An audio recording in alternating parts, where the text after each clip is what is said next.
नारायण चौधरी जे आहेत हे पहिले काँग्रेसचेच नगरसेवक होते आणि काँग्रेसचे नगरसेवक राहिले. दरम्यानच्या काळात अपक्षही नगरसेवक निवडून आले आणि या पहिल्याच निवडणुकीत ते भारतीय जनता पक्षाच्या वतीनं ते उभे होते आणि त्यांनी त्यांचा स्वतंत्र एक गट त्या ठिकाणून त्यांनी वेगळा केला आहे आणि त्यांनी काल आम्ही भारतीय जनता पक्षापासून फारकत घेत आहोत असं सांगत असताना सेक्युलर फ्रंटमध्ये त्यांचा समावेश करण्याच्या अनुषंगाने त्यांनी घेतलेली जी भूमिका आहे त्या भूमिकेचा मी स्वागत करतो. स्वागत या अर्थाने करतो की त्यांनी भारतीय जनता पक्षच सोडलेला नाही, तर भारतीय जनता पक्षाचा विचाराचाही त्याग करून आता ते सेक्युलर फ्रंटमध्ये आलेले आहेत.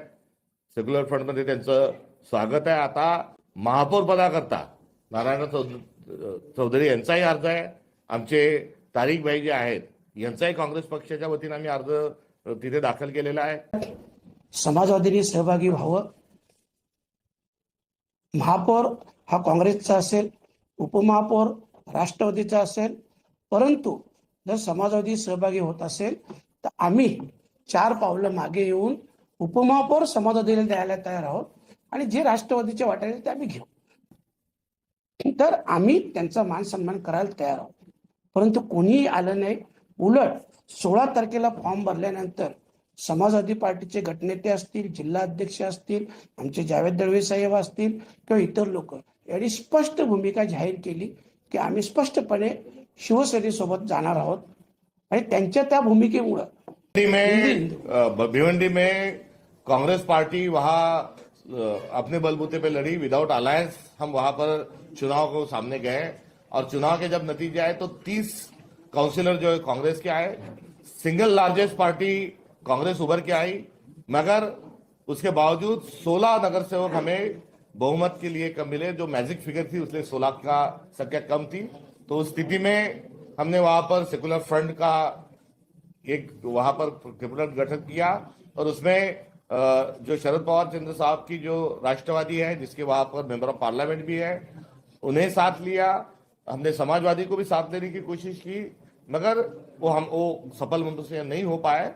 तो 12 नगर सेवक एनसीपी शरद चंद्र पवार गट के और कांग्रेस के 30 ऐसे 42 लोग हम थे, मगर उसके बावजूद 40 की संख्या हमें कम गिर रही थी और 40 का 42 से हम बढ़ नहीं रहे थे. हमें 4 की वहां जरूरत थी. तो ऐसी स्थिति में हम आगे चलते हुए वहां बीजेपी से वो स्प्लिट नहीं, बीजेपी छोड़कर नारायण चौधरी जी के नेतृत्व में एक गुट वहां से निकला. उन्होंने केवल बीजेपी ही नहीं छोड़ी तो बीजेपी की विचारधारा को भी उन्होंने त्यागते हुए उन्होंने सेक्युलर फ्रंट में शामिल होने का उन्होंने फैसला लिया. उनके फैसले का मैं स्वागत करता हूं और अभी वो आने के बाद हम बहुमत को लांग कर आगे गए. तो ऐसी स्थिति में mayor, deputy mayor, standing committee क्या होना चाहिए, कैसी कैसी बनना चाहिए, इसको लेकर वहां 1-to-1 हमारे 30 नगर सेवकों के साथ बात होगी. वहां जो बाहर से जो लोग आए, जो नए से हमारे साथ जो आए उनके साथ भी चर्चा होगी. वहां के मेंबर ऑफ पार्लियामेंट जो है उनकी चर्चा करके ये तमाम 3 चीजों का और आने वाले 5 साल का वहां अंडरस्टैंडिंग हम तय करेंगे. वो अभी आप 20 तारीख को कितने उसका पता चल जाएगा. तो आगे आगे देखिए क्या होता है. इसके अलावा भी कोई पार्टी आपके साथ आ रही है, अपक्ष आ रहे हैं आपके साथ? हम जैसे ही अभी बहुमत हमने लांग लिया है तो और भी लोग, ज्यादा लोग जो है वो आने की जरूर वहां पर गुंजाइश है. और ऐसे कुछ लोग आते हैं कांग्रेस का के नेतृत्व में ये ऑर्गेनाइज फ्रंट बना हुआ है. तो हम आइडियोलॉजिकल लेवल पर नॉट निगोशिएबल है. भारतीय जनता पार्टी को छोड़कर, शिवसेना शिंदे गठ को छोड़कर यदि कोई आते हैं तो स्थानिक नेतृत्व के साथ बातचीत करके हुए हम उनका भी स्वागत करेंगे. सत्ता पक्ष ऐसे प्रचार कर रहा है कि कांग्रेस बीजेपी को समर्थन करके वहां पर मेयर चुनने जा रहा है. उनका प्रोपेगेंडा काम ही है. अब उनका जम नहीं रहा तो वही बोलेंगे. जो भाजपा को छोड़कर जो लोग आए वो आज यहाँ पर मिलने आए, वो बातचीत कर रहे हैं. पीसीसी में उनकी प्रेस कॉन्फ्रेंस हो रही है तो कहा दूर दूर तक बीजेपी का कोई नहीं और हम बीजेपी को ही यहाँ पर भी क्रिटिसाइज कर रहे हैं. तो बीजेपी ये काम छोड़ दे, कहीं ना कहीं स्पोर्ट्समैन स्पिरिट लाए. सत्ता का उनका जो इतना अहंकार है उसको त्यागे, यही मेरा अनुरोध रहेगा. चंद्रपुर में जवाब देना था तो हम भिवंडी में क्यों देंगे, क्योंकि मेरे आंगन में तुम्हारा क्या काम है, ऐसा वाला मामला है वहां पर. क्योंकि भिवंडी का मामला पूरा अलग है. वहां यूबीटी के साथ हमारा जो भी था वो यूबीटी के साथ था, तो यूबीटी ने हमें वोट चंद्रपुर में दिया नहीं। बदला ही लेना होता तो हम परभनी में दे देते, क्योंकि परभनी में हमारे 12 थे और उनके 24 थे, तो हमारा सपोर्ट बीजेपी को हुआ, बीजेपी शिवसेना को हमारा जो सपोर्ट है वो सपोर्ट हमारा वहां जरूरी था। तो भले ही चंद्रपुर ने यूबीटी में हमको वोटिंग किया नहीं, मगर उसके बावजूद हमारी तो मोहब्बत की दुकान है, बदले की दुकान नहीं। तो हमने हमारा भारतीय जनता पार्टी को दूर रखने के लिए हमारे 12 लोगों ने परभणी में यूबीटी को वोटिंग किया। भिवंडीत एक सेक्युलर फ्रंटची आम्ही स्थापना केली आणि सेक्युलर फ्रंटची स्थापना करून ज्यात काँग्रेस, राष्ट्रवादी, शरद पवार प्लस समाजवादी पार्टी असे प्रमुख लोकांच्या उपस्थितीत सेक्युलर फ्रंटची स्थापना केली। एक कॅम्पही लावला गेला, परंतु गेले 25 दिवसापेक्षा जास्त दिवस काँग्रेस 30 प्लस राष्ट्रवादी 12 असे 42 लोक आम्ही कॅम्पमध्ये होतो। दरम्यानच्या काळात समाजवादी सहभागी झाली नाही। 9 तारखेला 9 फेब्रुवारीला मी स्वतः जाहीररित्या आवाहन केलं पत्रकार परिषद भिवंडीत घेऊन की जी काही भिवंडी सेक्युलर फ्रंटची स्थापना झालेली आहे तर याच्यात समाजवादींनी सहभागी व्हावं।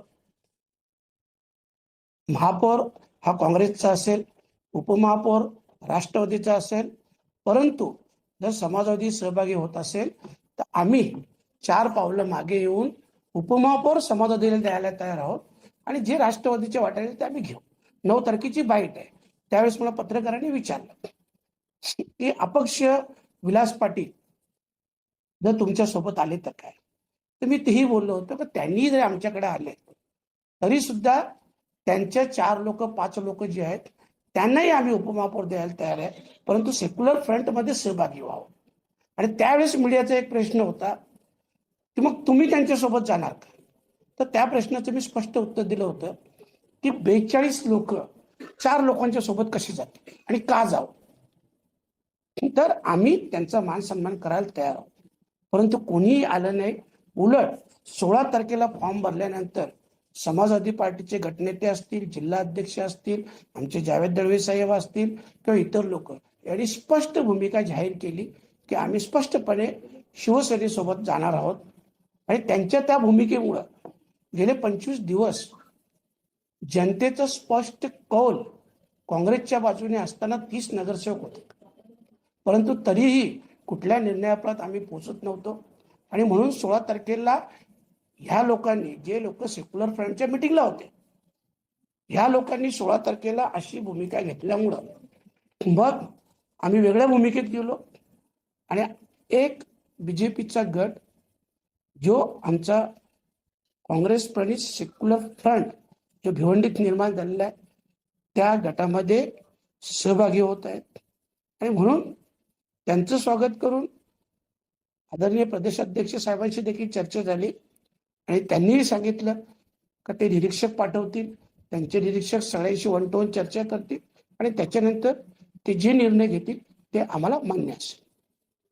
गट म्हणजे एकूण किती नगरसेवक तुमच्याकडे येत आहे तो आकडा स्पष्ट करता? हे तुम्हाला सगळं 20 तारखेला स्पष्ट होईल। महापौर हा सेक्युलर फ्रंट जी काँग्रेस प्रणित सेक्युलर फ्रंट भिवंडीत झालेला आहे त्यांचाच महापौर होणार, त्यांचाच उपमहापौर।